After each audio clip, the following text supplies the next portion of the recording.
Thank you for listening to the If You Market podcast. I'm your host, Sky Cassidy, and today we'll be talking about webinar success with Daniel Waas. Daniel is the Director of Marketing for GoToWebinar, the leading web events platform with over 55,000 customers. Outside work, Daniel is a geek who loves Lego, sci-fi, and the occasional video game. Daniel, we're really excited to have you on today. First question out of the gate, can you tell us why, if you market with webinars, they will come?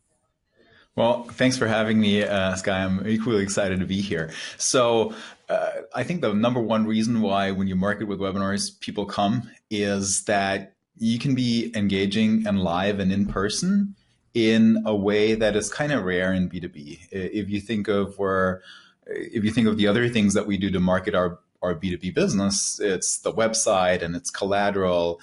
And even if we have a fun tone in it, it doesn't quite do the same trick as actually having someone on live.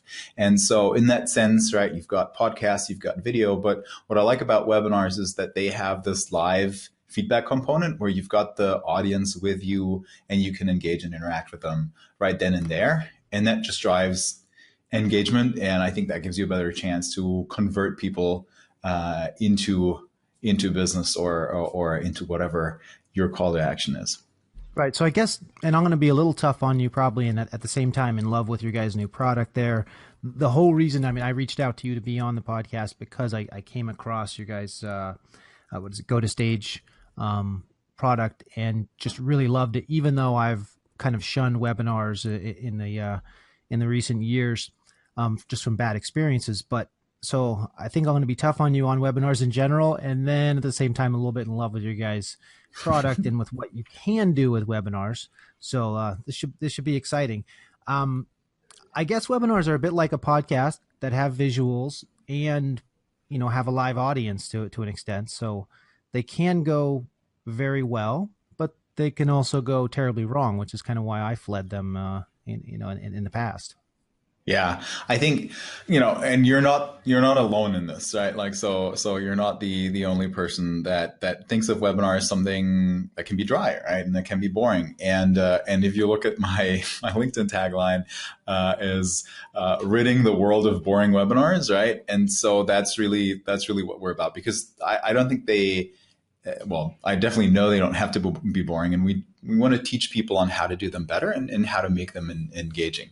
And in too many cases, they're just a presenter read, right? They're just, hey, this is me, this is my business, and I'm gonna give you my pitch, and there's not a lot of variation in it, and you zone out.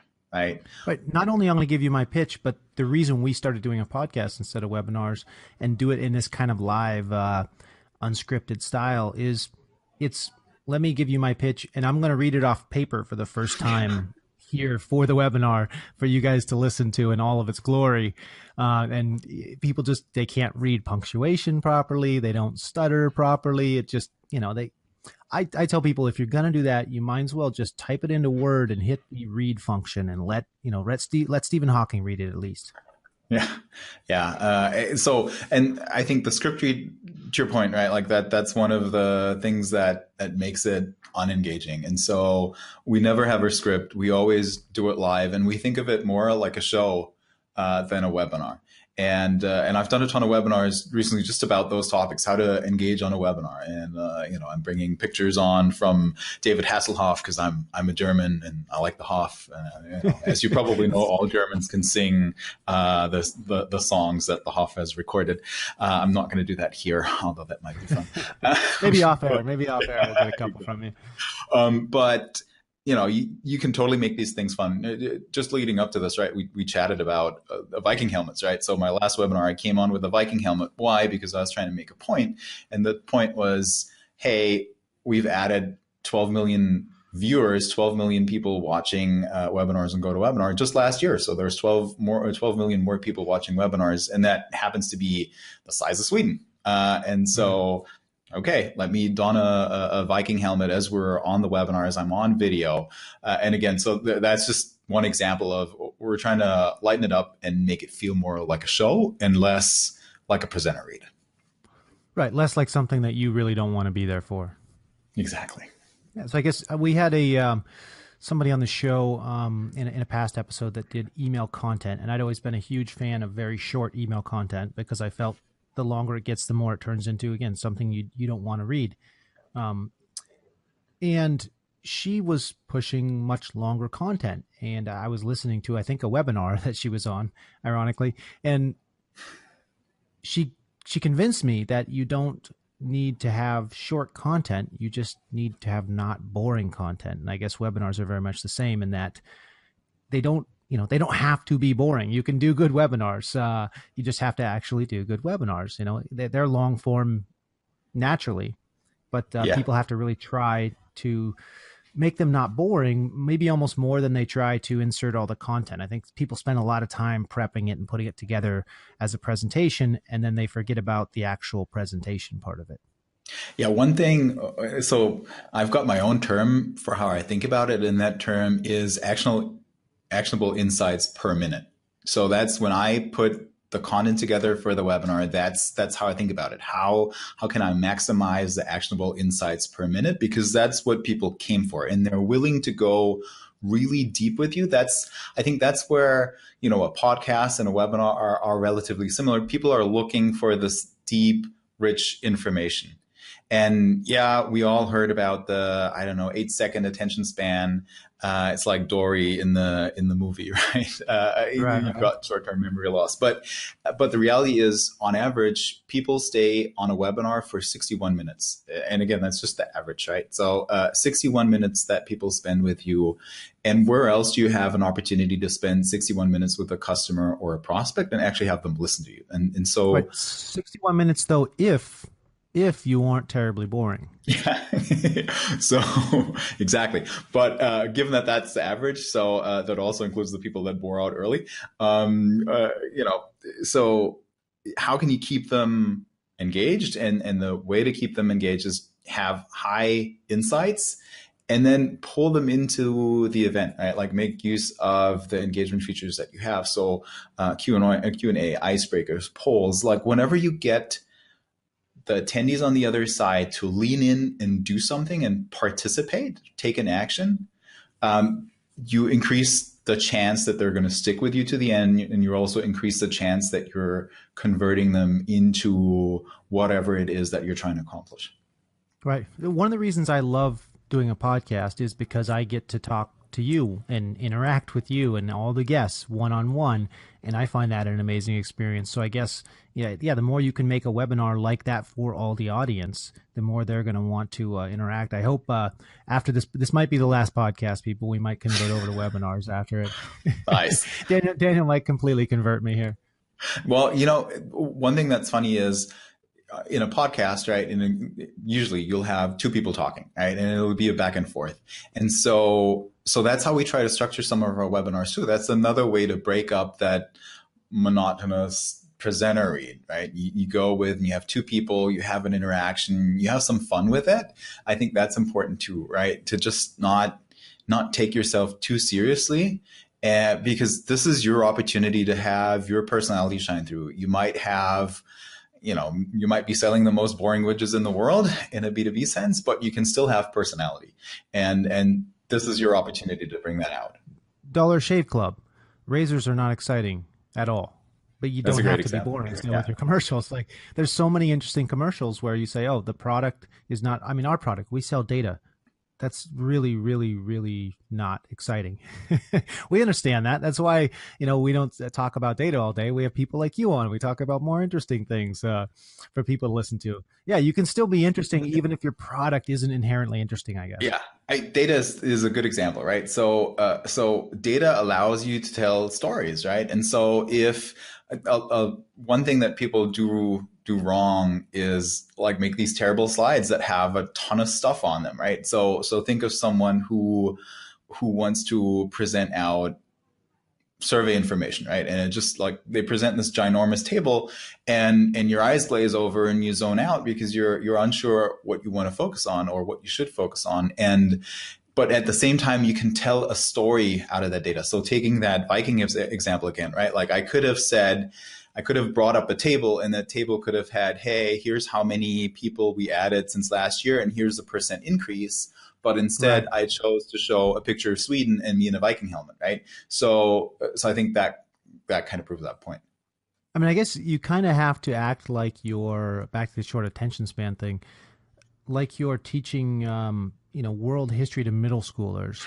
You can't just give them dates and timelines and stuff like that. You have to, what you did with the Viking helmet, you have to throw something there that makes it stick and have interest for them.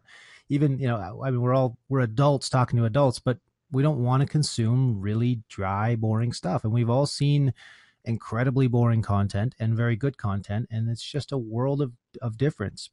The good news is, so I've ran away from webinars in the past. I'm sure many other people have. They had a real heyday when it was a new thing. Everything in marketing comes on, email marketing comes on, everything comes on. It has a big explosion, and then once everybody gets into it, its impact dies down a little bit. But then you see a resurgence later of not kind of a bubble, but real kind of the strong foundation of that. And that usually, from what I see, all comes around. Now it has to be done well. Early days email marketing, all you do is do it. It was just there and you could run out and do it, but then everybody gets used to it. It gets kind of deadened a little bit. Webinars, probably a similar thing. I'm not in the industry, so I don't know, but I imagine it had a huge explosion for a while, and then people go off to other things and there's a lot more competition for them. But then all of a sudden you get this space where, okay, everybody was doing webinars for a while, but it got a lot of boring content. And now you have to do it well to separate yourself. And then you can still get great results. You just have to do it well. You can't just throw stuff out there anymore. Yeah, I think what's certainly true is that there's more competition now than there was 5 years ago, 10 years ago, right? There's more people, like what was interesting about webinars is obviously the whole notion of content and inbound marketing has driven a lot of attention to webinars, maybe 5 years ago, and in that time frame, right? Like content marketing, inbound marketing was new and was being adopted. And so on the back of that, a lot of people adopted webinars. And if you think of webinars as what are the main use cases, right? Like a lot of our customer base is either using it to deliver trainings or using it to deliver big meetings. So town hall meetings, all hands meetings, investor relations meetings, stuff like that, right? So for us, that's really interesting. I wasn't thinking about it in that way at all. When I think about webinars, all I think about is marketing content. I guess I am kind of locked in my own world. So you're saying a large portion of it is this whole other space of videos you need for different types of training purposes. Yeah. Person-to-person interaction. Yeah, absolutely. So actually for us, training and marketing are about equal in size of the use case. And, think of customer onboarding, right? So running a demo of your product to new customers. Think of sales training, right? Updating your sales organization on the process. So our customers do all of that with webinars. And so for us, it's like, well, we have this ongoing trend of webinars being adopted. People don't want to travel, right? Like that's been around for a long time. But then marketing, inbound marketing, content marketing, that really brought out this whole marketing aspect of the market. And now obviously that market is really saturated. If you look at content being produced, there's just an incredible amount of content out there. And now it has to be better. Yours has to be better to gain attraction, right? Like the whole 10x content thing. You really have to stand out. And so I think that is, to your point, people need to learn how to do this really well. And if you do it well, it still, yes, it absolutely converts. And I think that's part of why you see a lot of influencers on social media, solopreneurs, they use webinars pretty heavily because they know that they can create business from them. And I think that's one of the key elements of the webinar, of where webinars are different from some of the other tactics you might have in your B2B marketing mix. You can actually get people to convert right then and there. And so interesting experiment on that. GoToWebinar has a survey tool included, right? Like, so whenever the webinar ends, there's a survey, you can ask questions. What we recommend, or what we've always recommended to customers is, well, ask them if they want more information, if they want a demo, right? Like, who are the hand raisers? And so that's worked well. But what we've done recently is pull that We still do the survey at the end, but we've also pulled it into the event itself, right? So somewhere in the webinar, I will at some point ask, hey, how are you planning to apply this? How does that make sense to you? And then can we follow up with you? And I launch a poll there. And that has basically doubled the amount of hand raisers because people are in the moment with you. You've just spoken to them about, the actionable insights that you want them to walk away with. So now they're ready to take an action. And so asking them right then and there, that has really helped. Do you say that, or is that through like a live chat function? So we have a polling tool included in the webinar, and we use that because that way we can make it flow into marketing automation, right? So I'll launch the poll during the webinar. I'll ask them, hey, do you need help? And then I might have a couple of answer values like, yes, I would like more information. Yes, I would like a demo. And then once the event is over, that data gets pushed over into marketing automation. And that way you can have your sales team follow up on that. So we basically, when we do a webinar follow up with the sales team, we prioritize follow up accordingly. So everybody who was a hand raiser, everybody who on the webinar or in the post webinar survey indicated that they were interested in more information or in a demo gets routed to an SDR or rep immediately. And then everybody who's attended, depending on the feedback that they gave us. So we also ask other questions. We try to figure out what's the immediacy with which they want to apply these learnings. And that helps me with a sort of pseudo band qualification, right? And based on that, then we channel different groups of people depending on their answer values to different parts of the sales organization. And that's just the way that we follow up. Nice. So I guess I qualify all that kind of under doing it right to actually get results from your webinar. Yeah, you have to be interesting, but then you can't just throw a webinar out there and say, okay, check the box, say I created content, and we're going to make a bunch of webinars and hope something comes from it. You've got some sort of conversion aspect going on that's tied into the people actually being there, and interacting with them and all that kind of good stuff. And it's not that different from other areas, right? Like the whole thing about like having a singular call to action, having a goal that you're trying to drive them towards. And that applies to webinars just like you would apply it to a landing page or an email, right? Like what's the outcome that you want to drive them to? And then make sure that you have that in there. Don't just deliver the content and then say bye-bye. Make sure that you have that call to action in there. Yeah, that's an important part, I guess, of any campaign is to capture the people who actually want to buy your product. Probably, you have a product of value, and you're putting it out there. You're letting them know about it. You're being compelling, and now you need to make it easy for them to interact with you. Can you give us some insight into kind of what's new, what's different in webinars? I do want to get into the kind of the video platform that you guys are launching, the GoToStage.com. Again, because that's the whole reason we're talking, is I found that online, and I just love the idea of creating marketplaces that create their own value and whatnot. But I imagine you guys have a lot of new things you're adding. I know you have some because we've talked to webinars and functionality and all that kind of stuff.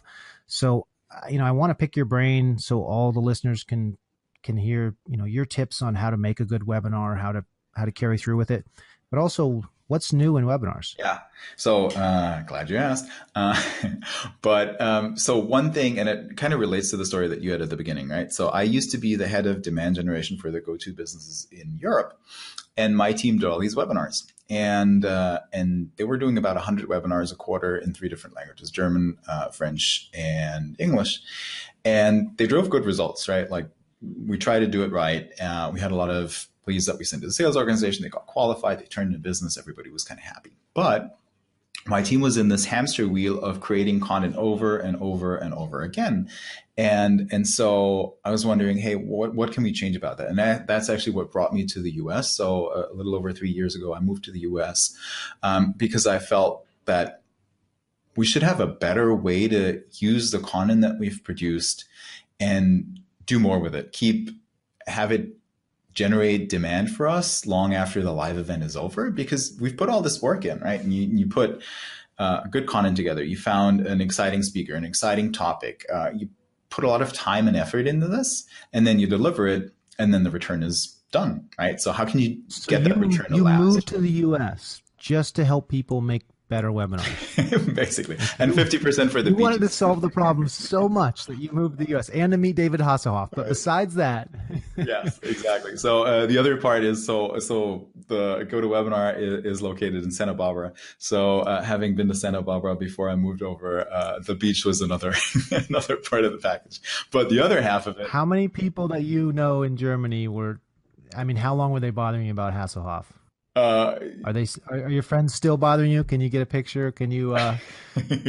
no, not anymore. So it's while I have a special love for him, I'm not sure how prevalent it really is in Germany. We all were into Knight Rider, that's for sure. But no, they're not asking me. I have one sales colleague who now has a screensaver from one of the webinars I ran that has the Hoff in his red bathing shorts. And that's now his screensaver. I think that was he didn't do it himself. I think his colleagues pranked him, but it's a great picture.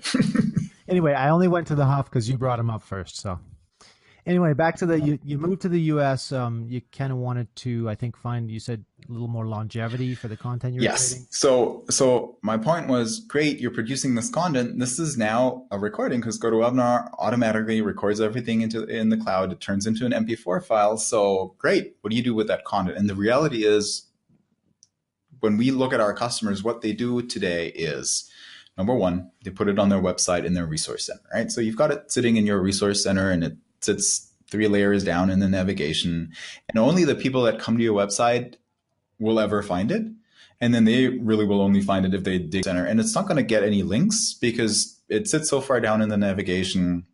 It's not going to gain links. Google's not going to pick it up. So it's essentially lost to the world, right? So, okay, great. So you've put it there and you get a couple of people that see it.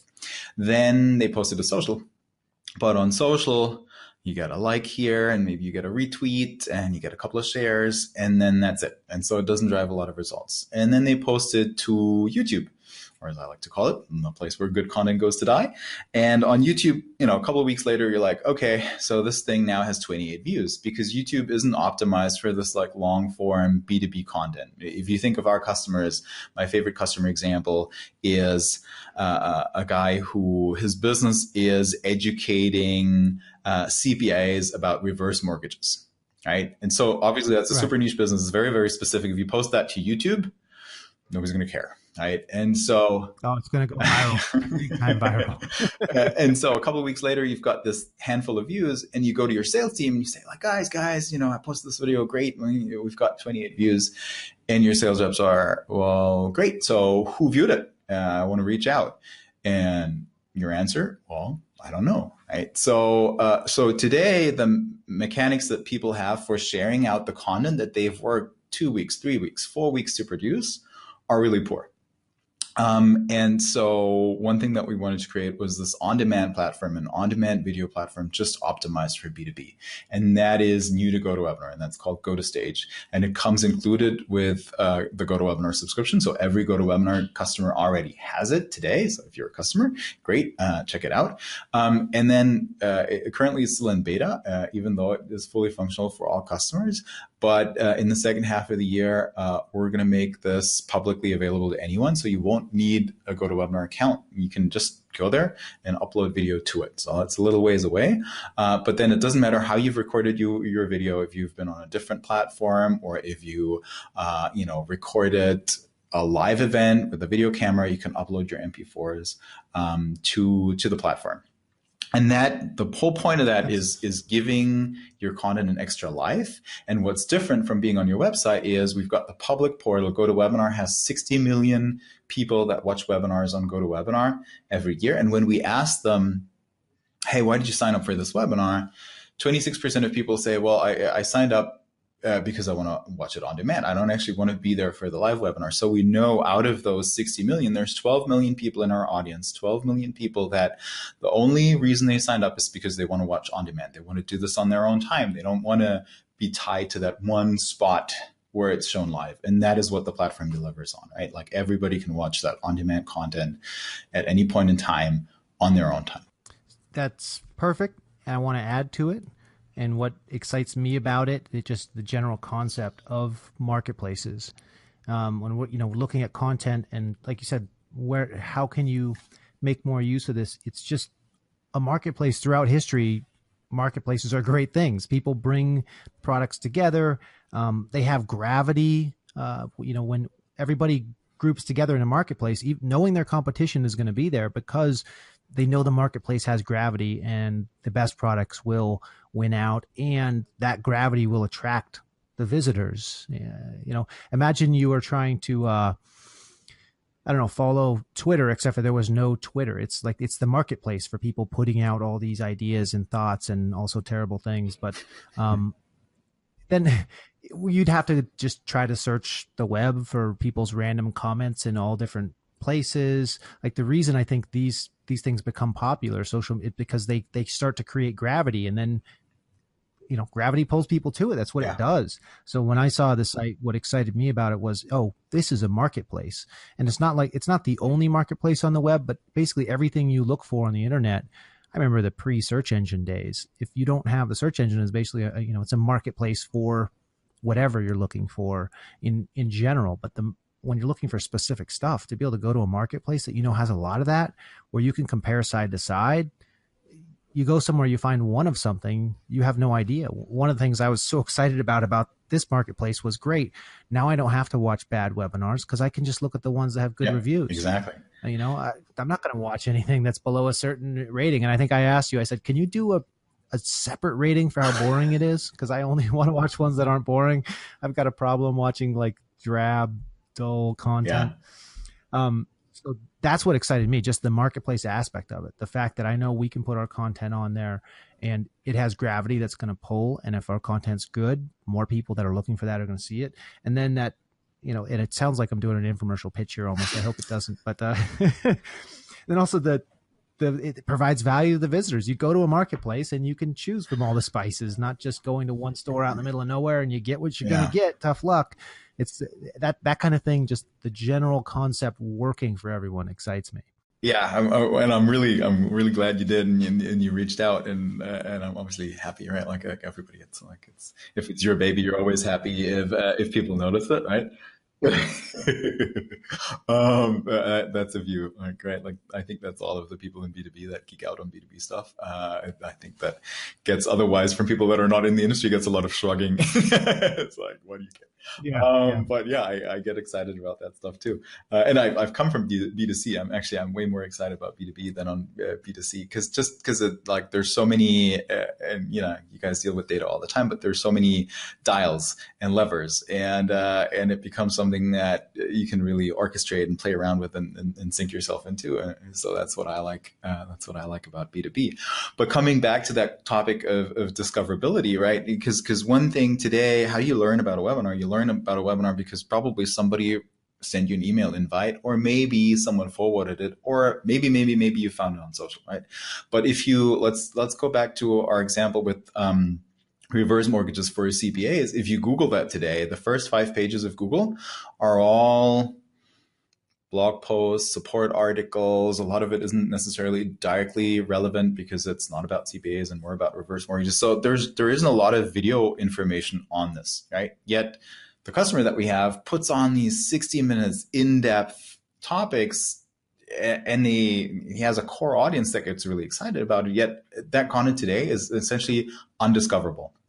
Right. And I think that's right. What we can change with Go to Stage, right? Like that super niche topic that your business is about and that your customers care about, you can now make that discoverable, and it'll stand out next to all the blog content. So it's not like, of course, reading is still a super crucial way to take in information, but we all know that people in a lot of cases gravitate to video, right? And like, you want another way to access that content. You want the Q&A format that comes with a webinar that is kind of preserved into the recording. And so I think that's the opportunity, right? The opportunity is, you get this marketplace where you get attention from micro audiences that are interested in B2B. And the other thing is discoverability. Suddenly, this type of content can be discovered alongside the more typical written content. And I think that's the other opportunity there. Right. And I just keep getting excited about the marketplace aspect because it gets so deep in the value. I think about, oh, if I want to look up, know a little more about something my data guys are doing and hashing emails or some super exciting data stuff like that, rather, like you said, rather than Googling it, I can go and actually get content where somebody's speaking to it and say, oh, here's people who know about this stuff. Here's valuable content, kind of more targeted, I guess. And that's that targeted marketplace, being able to go somewhere where you can get stuff and pick through, multiple options for what to watch.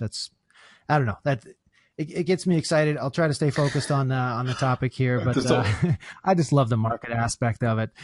So I want to take a quick break, but after the break, let's get back to kind of webinars in general, and pick your brain on some tips, some do's, some don'ts, some fun stuff like that for the listeners. Sounds great.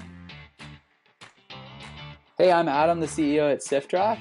We help B2B marketers manage all your email replies. So instead of manually sorting through the real responses, the out-of-office replies, the left company notifications, you can use our tool to automatically filter those responses, route the good ones to your reps, and update your marketing automation platform automatically.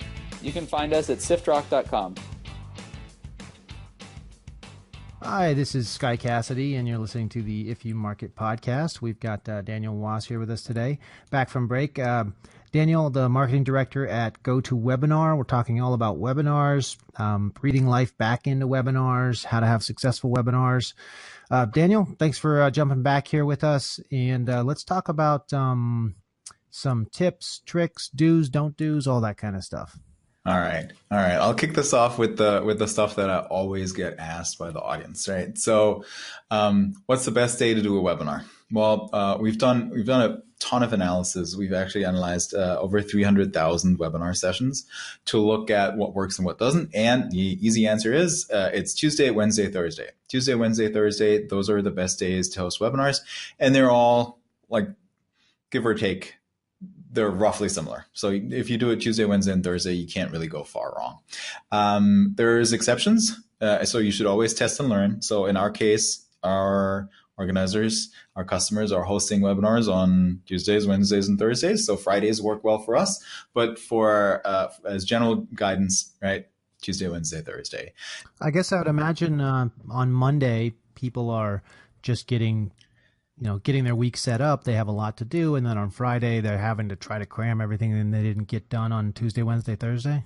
Yeah. And I think, like, Friday, people are kind of in an out of the week mindset, right? You're preparing for your weekend. So we don't see a lot of good traction there. And Monday, as you say, right, you're trying to get your work structured. There's probably a ton of stuff that you have to catch up on. So we just see lower registrations, lower attendance rates for Mondays and Fridays. So just stay away from them. Then in terms of timing, because that's then the next question, what's the best time to do this, right? So if you're in the US because of time zones, and if you have a national audience in the US, then good times are 10 a.m. Pacific to noon Pacific, and then their equivalents, right? Like in the other time zones. Those are the windows that really have people from all over the time zones in a relatively good spot. So that's what we recommend. And obviously, if we look at all the people attending webinars, right, the wide majority of people attending webinars is either on the East Coast or the West Coast, right? So that's why these times work specifically well. Yeah, I think that fits with a lot of marketing when our guys are calling kind of everything when you send out email campaigns. The center of the country, there's not a whole lot there as far as population mass goes. And then East Coast, people don't realize, but if you look at a weighted map of the U.S., I think St. Louis is kind of the center of mass for the U.S. Mm-hmm. There's just way more population on the East Coast. So you want to hit them kind of after lunch and the West Coast before lunch, and then you've got everybody not at lunch, I suppose. Yes. And so that's proven to work, and it, give or take. All right. Then the other thing, people get really obsessed with attendance rate, right? So I always get the question, like, what's a good attendance rate? And my answer is kind of, yes, I can give you a number, but also it kind of doesn't matter. And so here's the thing, right? So average attendance rate that we're seeing for these thought leadership, lead gen type webinars is around 35%. So if you're far below that, you could be doing better. If you're far above it, you're doing great. But my point is, attendance rate doesn't really matter as much as promoting and getting registrations. Because if we look at the top 100 webinars, we looked at the best 100 webinars run on GoToWebinar in the last year, what we find is more than 40% of these best webinars, in terms of how many people engaged and attended, 40% of those had a really poor attendance rate. But they did fantastic in terms of promoting and getting registrations in. So they had thousands of registrations. And so they still end up outperforming people that had a great attendance rate, but were able to get less people excited. So the key is promoting. So basically they're cult classics. Yes. I guess one of the things I've seen in the boring webinars is they seem like, to me, the feeling I get is, oh, this is one of those webinars where they were just looking for signups. That's all they wanted, was signups for their salespeople to pursue. The content didn't even really matter. Sometimes I wonder why they even hosted it, because it probably hurt their brand to put out that kind of content. And that's a recipe for disaster, by the way. Yeah, because you really want that long-term traction, not just the quick hit. We got the signups. Who cares if they listen? We're going to follow up with them. All we wanted was the sign-up info. And now, if you're the SDR or the sales reps following up with that sucks, right? Because you're following up, like the experience of you following up is basically, hey, you were interested in this webinar, and the person on the other side can either not remember it, or is just not interested. You hope they don't remember it. Yeah, exactly. Right. And so we generally recommend, like, as we score out, the best practice for scoring stuff out and routing it is don't send all your signups to your sales team. That's just a time waster for the people on the other side. Instead, and I think we touched on this earlier, right? Like, focus on quality. So get hand raisers in the event, talk about what their benefit is.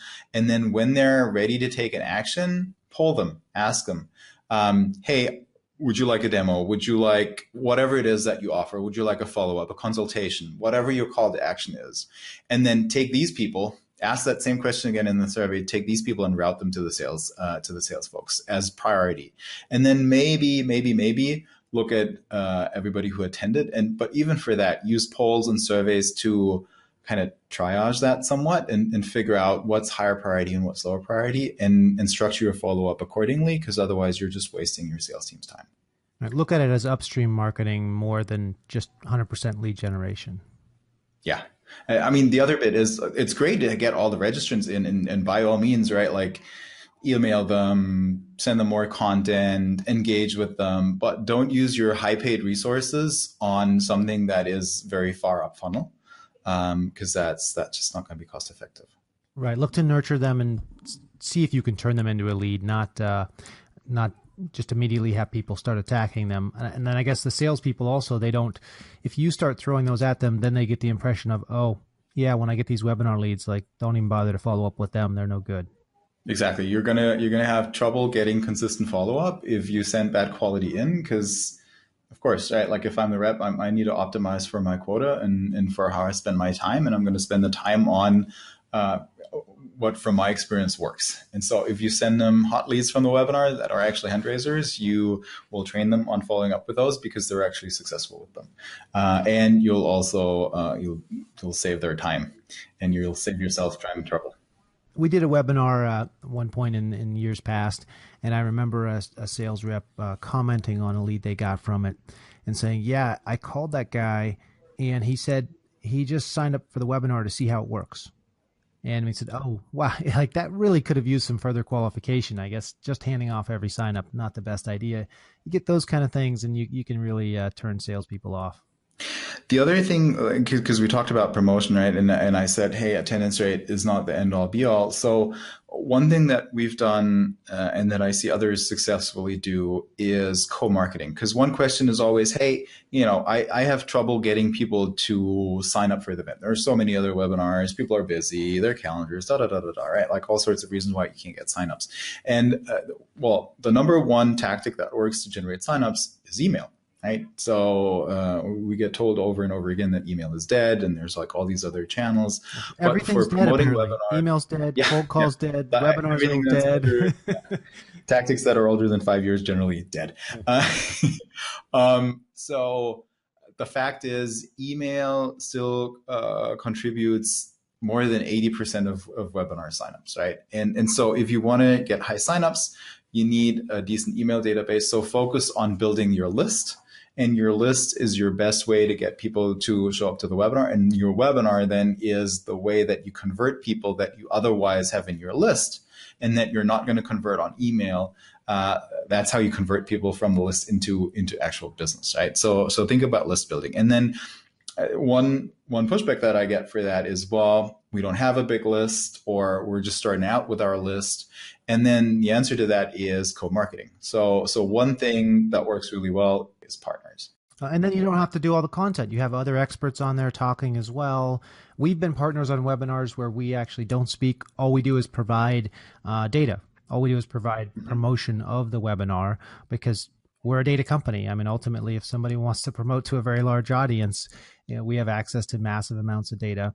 I always recommend to people that on the webinar, you can cold promote a webinar, but it's obviously not the same response as promoting, a partner promoting to their in-house list.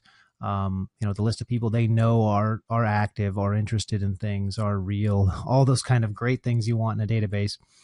You come get a purchase database. Yeah, you can get some signups, look to get as targeted as possible. But yeah, having those partners, we found when we were doing webinars, that was our number one way of doing it. It distributes the workload. It, you get a much broader reach to a much more focused, more responsive audience. And then, of course, we're a data company. If anybody needs data for webinars, you can always reach out to us. We don't mind that. But yeah, being able to promote by email is a great technique. And like you said, with partners, that was the only way we were doing it towards the end. The other benefit is that we talked about how it's more engaging to have two speakers on, right? And so here's your other speaker, right? So you collaborate on the content. You don't have to do all the work yourself. You come on the show together, and it just makes for a more interactive experience and for more engagement. And obviously you pick a partner that is adjacent to what you do, has a similar audience, and then you're exposing yourself to a new audience, new prospects, and that's how we recommend it. And it gives a stronger partnership with that partner too. You're doing something together. That's always good. Yeah. I'll give if you'll allow me, I'll give a partner shout out right there. We've done one with Aweber recently, and we're now moving on to building an integration together, right? So it helps you build a relationship, you get to know people. And not only did we have a great webinar, and Aweber talked about all the email best practices and how to do that, which was great content for our audience, but then also it strengthens the relationship with specific partners, and there's a lot more opportunity that can come from it. We've also recently in the break, you asked me about disasters, right? So we also, disasters, damn it. But we've recently also, because the co-marketing works so well, we've also thought about, okay, how can we better do influencer marketing? So one thing that was interesting, we had a co-marketing webinar with our friends from Mention, so dropping another partner name, right? And they do social media monitoring, influencer monitoring. And so we had a webinar about influencer marketing, and Joey, their counterpart that I had on, she gave an example of how she pitched an influencer with the super simple email template, and they came on for free. And I'm like, wait a minute, we've paid influencers in the past. And so I started pitching influencers, and so we got a big influencer to come on the webinar. I was really excited because we didn't have to pay, and I'm not going to give his name. You don't want to out him. Pay. I got really excited. It looks like it's 1 million followers plus, and of course the influencer is busy and can't do a rehearsal with us, and he's going to have the content down and so on, and so. Usually we start the webinar 30 minutes early just to make sure everybody's there. Everybody has time to rehearse, relax and chill out, and that we've got everything set up. And so 30 minutes in, the influencer isn't there. 20 minutes in, the influencer isn't there. 10 minutes in, we're like, the influencer provides all the content, right? We don't even have the deck. So Erica, who runs the webinars with me, and we're just panicking. We're on the webinar. There's 1,800 people registered, and we have nobody to actually give the presentation. And then improving, trying to do impressions of the influencer. Yeah, we were trying to scramble and like, what are we going to do? What are we going to do? And then 10 minutes before the webinar started, influencer came in and then delivered a pretty lackluster beginning, and then got stronger over time, right? And I thought because he's a pro, you were scared, but he's gonna be there. That's why he's an influencer. Yeah, hopefully. Still left me chewing my fingernails, but so what was interesting though was I thought it was really good content, right? And it was these high level ideas. We ran for about 40 minutes. And I was enthusiastically nodding along to his content. And then we got the survey results. And in our surveys, we always ask a question. We ask, how would you rate the webinar today? And then, it's like a 4-box score. So it's excellent, good, fair, poor. And usually, I'll total up, the excellent and the good. And I end up usually 90% plus is what we get for our webinars, which is kind of my benchmark for where I want to end up. And in this case, we dropped to 67%. And so this is the first big influencer marketing webinar that we've done in that series. And so I reached out to the people that had given poor ratings to find out why. And the answer was, well, I wasn't sure how to directly apply that. It was interesting, but I wasn't sure how to apply it. And so that, to me, we talked about actionable insights per minute earlier. I think that, to me, is the difference, right? You want to make sure that you have these actionable insights, and that you get into tactics and deep into how to do something, and give them the exact steps on how to do it. And I think that's where right. Give people a takeaway. And I guess I got to apologize. I keep working on that here, like for our audience listening. I'm always trying to think of making sure we give takeaways for you guys. So speaking of takeaways then, and to give you something immediately actionable, right? So when we talk about promoting, one thing that we've looked at are what are webinar titles, and which kind of webinar titles work well and which don't. And there are really simple rules for what works and what doesn't. And the reality is the majority of people, just as they put their webinar title in, and all the webinar tools kind of seduce you to do that, right? Like the first thing when you schedule a webinar is it has this title field. And you're like, okay, well, this webinar is about social media marketing. You type something in. So you put in social media marketing as the title. Yeah.